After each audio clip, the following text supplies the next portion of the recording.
కాండం 3వ అధ్యాయము 9వ వచనము. దేవుడైన యెహోవా ఆదామును పిలిచి, నీవెక్కడ ఉన్నావని నేను. అందుకతడు, నేను తోటలో నీ స్వరము వినినప్పుడు దిగంబరిగా ఉంటుంది కనుక భయపడి దాక్కుంటుంది అని నేను. దిగంబరిని నేను అని తెలుసుకున్నాడు.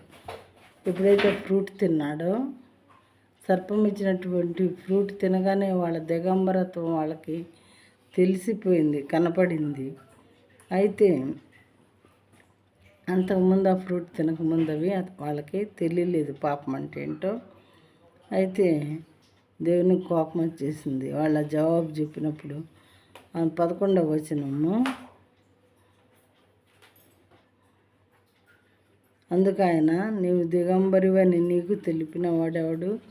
నీవు తినకూడదని నేను నీకు ఆజ్ఞాపించిన వృక్ష ఫలములు తింటివా అని అడిగాను.